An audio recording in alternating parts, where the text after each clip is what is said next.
One day, one legend put to the test. On 14 October 1806, Napoleon fights in the fog above Jena, while miles away, Marshal Davout faces the main Prussian army with barely half its size.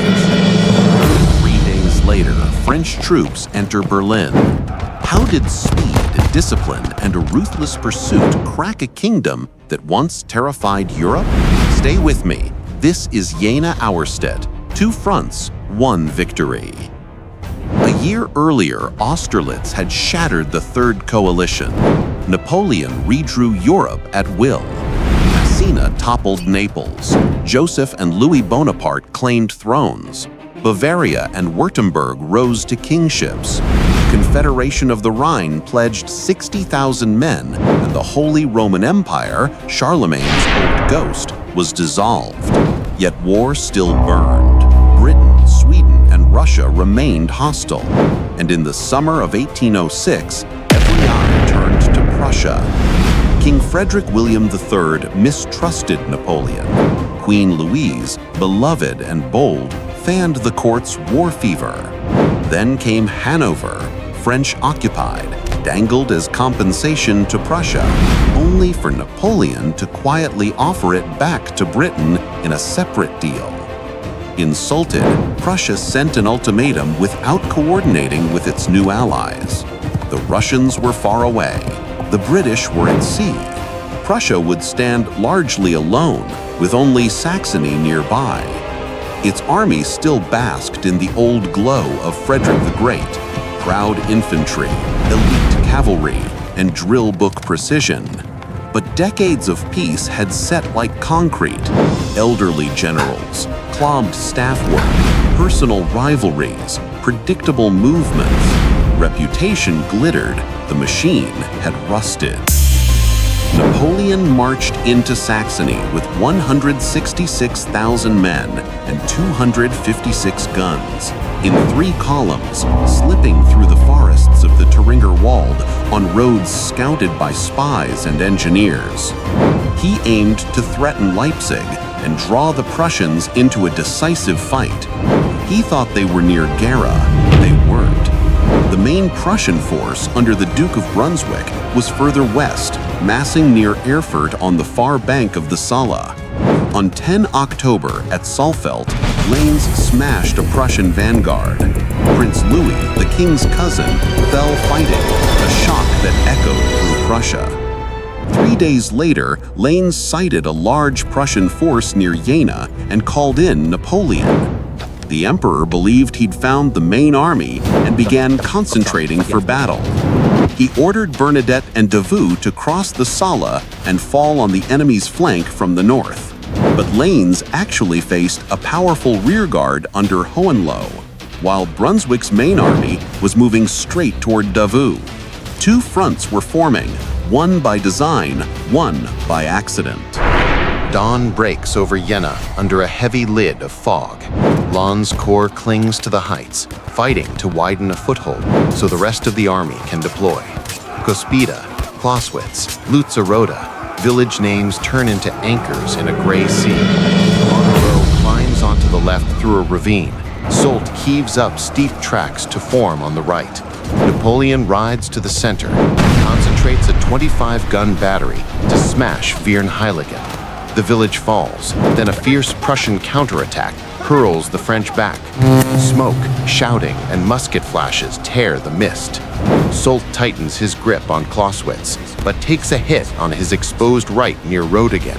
A sudden charge by his light cavalry slashes into the attackers, scatters infantry, and captures enemy colors, enough to steady the flank. Marshal Ney arrives, fearless and impatient. Against orders, he plunges into the furnace around Viernheiligen, overextends, is cut off, and must be hauled out by the Guard cavalry.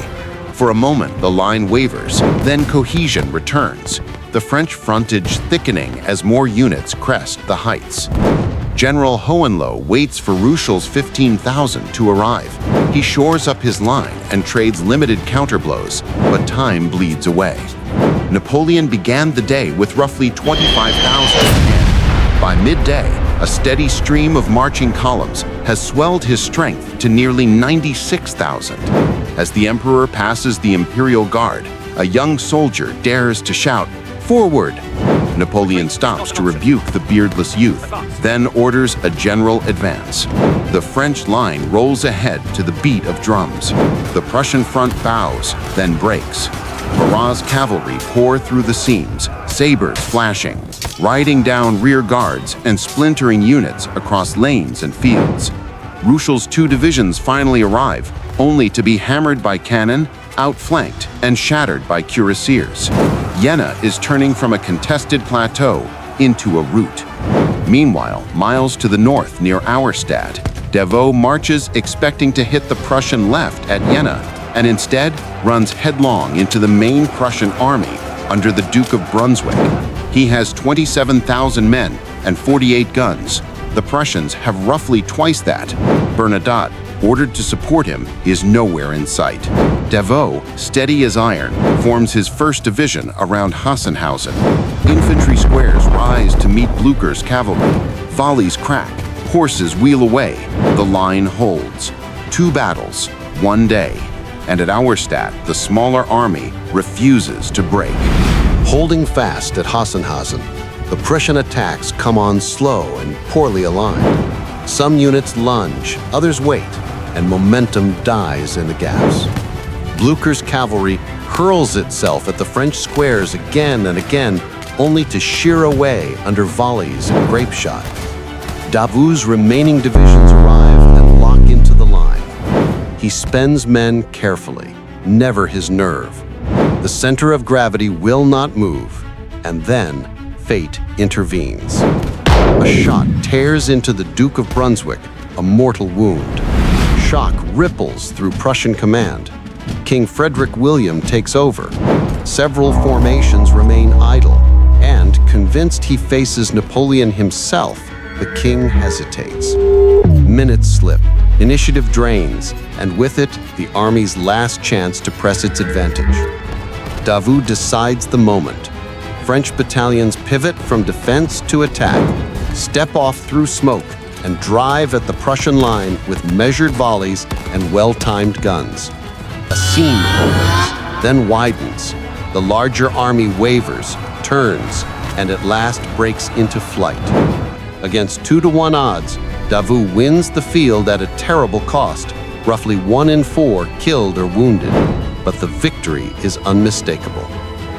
News reaches Napoleon. Disbelief gives way to admiration. He hails Davout as the Iron Marshal, later naming him Duke of Auerstädt. Bernadette, who failed to support the fight, nearly faces a court-martial. While Jena sends the rearguard reeling, Auerstädt has shattered the main body. Now the Grande Armée does what it does best: pursue without mercy. French columns flood forward. 2 weeks after the twin battles, they enter Berlin, Davout's 3rd Corps at the head. At Prenzlau, Hohenlohe surrenders.